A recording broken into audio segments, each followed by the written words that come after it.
स्वामी अभिमुक्तेश्वरानंद पर कई गंभीर आरोप लगाए गए और ये आरोप ऐसे समय में लगाए गए जबकि उत्तर प्रदेश में साल 2027 में विधानसभा के चुनाव होने वाले। उत्तर प्रदेश में साल 2027 में होने वाले विधानसभा चुनाव से पहले स्वामी अभिमुक्तेश्वरानंद के खिलाफ पॉक्सो एक्ट के तहत जो एफआईआर दर्ज करवाई गई वो धारा बहुत बड़ी धारा है और ये जो एफआईआर लिखवाई थी ये आशुतोष महाराज ने लिखवाई थी, ये रामभद्राचार्य के शिष्य। लेकिन एक बड़ी खबर आई है कि जो आशुतोष ब्रह्मचारी हैं वो कहीं जा रहे थे ट्रेन के जरिए और इस दौरान ट्रेन के अंदर उन पर जानलेवा हमला हुआ है। हालांकि उन्होंने इस पूरे मामले की जो रिपोर्ट है वो जीआरपी को लिखवा दी है और इस मामले में शंकराचार्य समेत कई लोगों का नाम दर्ज है। तो क्या इसके पीछे स्वामी अभिमुक्तेश्वरानंद का बड़ा हाथ है? क्या वो इस मामले को रफा दफा करना चाहते हैं या फिर इसके पीछे कोई और बड़ी राजनीतिक साजिश है? इसी मुद्दे पर मैं बात करूंगा। बातचीत करने के लिए मेरे साथ मेरे खास सहयोगी अमन सर सर बहुत बहुत स्वागत है इस प्रोग्राम में आपका। सर बीते काफी दिनों पहले हमने देखा कि जो स्वामी अभिमुक्तेश्वरानंद हैं उन पर बहुत ज्यादा सियासत हो रही थी और इस मौके का पूरा फायदा अखिलेश यादव उठा रहे थे क्योंकि उन्हें पता है कि लोहा गर्म है और यही वक्त है हथौड़ा मारने का और वोट को अपनी तरफ करने का। ऐसा लग रहा था कि एक तरफा पूरा समर्थन समाजवादी पार्टी स्वामी अभिमुक्तेश्वरानंद के लिए कर रही है और बीजेपी को खुलकर जो है वो बुरा भला कह रही है। लेकिन अब इस मामले में सर एक नया मोड़ जैसा कि आया है, जो जगत गुरु रामभद्राचार्य के जो शिष्य आशुतोष जी ने जो एफआईआर लिखवाई उन पर जानलेवा हमला हुआ। सर इस मामले को कैसे देख रहे हैं आप? देखिए बिल्कुल राहुल जी, इसको लेकर तमाम सारी चर्चाएं पहले भी चलती हुई नजर आ रही थी क्योंकि जिस तरह के आरोप आशुतोष महाराज ने लगाए शंकराचार्य अभिमुक्तेश्वरानंद जी के ऊपर, उसमें कहीं ना कहीं ऐसा लगा कि क्या वाकई में जो आरोप लगाए हैं वो सच के करीब दिखाई पड़ते हैं, क्या जो आरोप लगे हैं क्या वो सच हैं और क्या जो आरोप लगे हैं वो अदालत में साबित होते हुए दिखाई पड़े। क्योंकि देखिए आरोप लगाना एक बात होती है और आरोप को साबित करना दूसरी बात होती है। और यहाँ पर अब कोर्ट में जिस तरह से अग्रिम जमानत के तौर पर उनको राहत तो मिली, लेकिन वो राहत ऐसा नहीं कहा जा सकता कि पूरी तरह से मिलती हुई दिखाई पड़ रही, क्योंकि अदालत ने फैसला जो कह सकते हैं सुरक्षित कर लिया था। इलाहाबाद हाईकोर्ट ने फैसला सुरक्षित रख लिया था। अब हो सकता है मार्च के 2nd या 3rd वीक में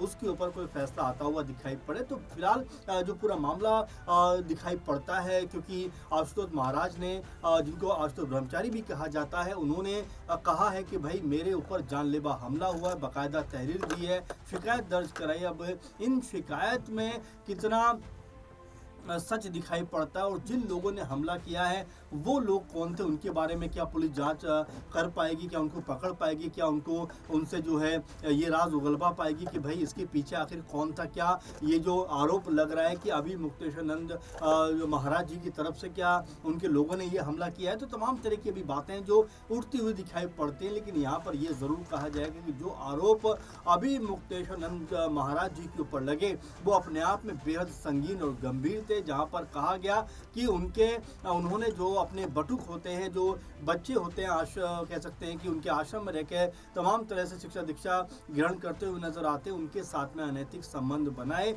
इसकी शिकायत बाकायदा आशुतोष महाराज ने थाने में दर्ज कराई और एक तरीके से अभिमुक्तेश्वरानंद महाराज जी के लेकर तमाम तरह के सनसनीखेज खुलासे भी किए। अभी फिलहाल ये मामला अदालत में है, इसमें क्या कुछ निकल के सामने आया, क्योंकि देखिए राहुल जी, आरोप लगाना एक बात है लेकिन आरोपों को साबित करना दूसरी बात है। तो क्या वो सबूत कह सकते हैं उनके पास हैं, क्योंकि ये भी कहा जा रहा था कि मेडिकल जो रिपोर्ट हुई उसमें भी काफ़ी हद तक ये बात पता चली है कि हाँ उनके साथ में कह सकते हैं कि दुराचार है वो हुआ है। फिलहाल अब ये जो हमला हुआ है, ये हमला किसने कराया है, कौन लोग इसके पीछे हैं, ये जांच के बाद पता चल पाएगा। लेकिन आशुतोष महाराज जी के हम ऊपर हमला होना कहीं ना कहीं ऐसा लगता है उन पर दबाव बनाने का जरूर षड्यंत्र किया जा रहा है। तो क्या आशुतोष महाराज पर दबाव बनाने की कोशिश हो रही है? क्या ये एक साजिश के तहत हमला हुआ है?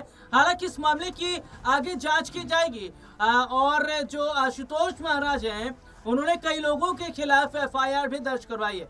हालांकि अपने दर्शकों को यहाँ पर बता दें कि जो आशुतोष हैं उन पर भी पहले से बहुत सारे आपराधिक मामले दर्ज हैं, जो कि स्वामी अभिमुक्तेश्वरानंद ने भी ये बात कही थी और उनके शिष्यों के द्वारा भी ये बात कही थी कि जो खुद अपराधी है वो अपराध को खत्म करने की बात करता है। सर कैसे देख रहे हैं आप इस पूरे मामले में? कह रहे थे कि जो खुद ही जो है कीचड़ में सना हुआ है, जिस पर खुद ही इतने आरोप लगे हैं, वो इस तरीके की बातें हम पर कर रहा है, ये एक साजिश है। जी देखिए, पहले आशुतोष महाराज ने ये बात भी कही थी कि उनके ऊपर दबाव बनाने का प्रयास किया जा रहा है, वो रोते हुए भी नजर आए थे और यहाँ तक कहा गया था कि उन्होंने तमाम खुलासे किए, क्योंकि ये भी कहा गया कि एक उप मुख्यमंत्री हैं जो अभी मुक्तेश्वरानंद महाराज जी के साथ में खड़े हुए, उनको बचाना चाहते हैं। इस तरह की बातें भी आशुतोष महाराज जी करते हुए नजर आए थे। लेकिन जब वो सामने आए मीडिया के और जब उन्होंने वीडियो बनाकर सोशल मीडिया पर जारी किया तो उसमें रोते हुए दिखाई पड़े कि मेरे ऊपर दबाव बनाने का प्रयास किया जा रहा है, मेरे साथ कोई नहीं खड़ा हुआ है और तमाम तरह की बातें कर रहे थे कि लड़ाई में लड़ नहीं पाऊंगा,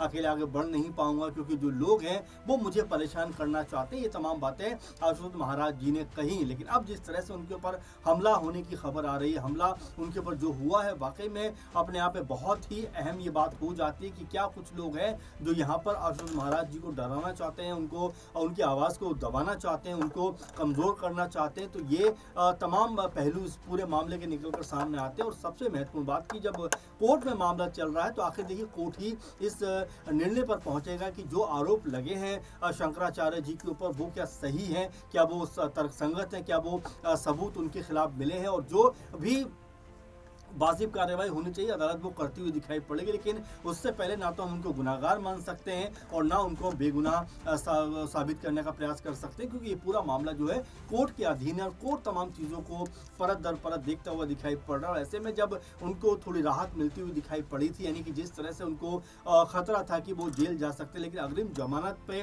कोर्ट ने फैसला सुरक्षित किया जिससे उनको राहत मिली। अब जब ये कोर्ट इसके ऊपर विचार विमर्श करेगा, आने वाले दिनों में जब फैसला इसके ऊपर करेगा तो वो क्या फैसला करता हुआ नजर आएगा वो देखना होगा। लेकिन फिलहाल आशुतोष महाराज जी जो बात कह रहे हैं, क्या वाकई में उनको डराने का प्रयास किया जा रहा है, क्या वाकई में उनको इस पूरे मसले से हटने के लिए दबाव बनाया जा रहा है, तमाम पहलू इस पूरे मसले के। लेकिन देखिए जब जाँच होगी, जब पुलिस उसके ऊपर बारीकी से काम करेगी, पड़ताल करेगी, तब हो सकता है कि परत दर परत खुलती हुई दिखाई पड़े और जो सच है वो सामने आता हुआ दिखाई पड़ जाए। जी वाकई अब ये देखना होगा कि क्या आगामी समय में इस मामले में बड़ा कुछ निकल कर सामने आता और क्या ये वाकई एक बड़ी साजिश है जो हमला आशुतोष महाराज पर हुआ है।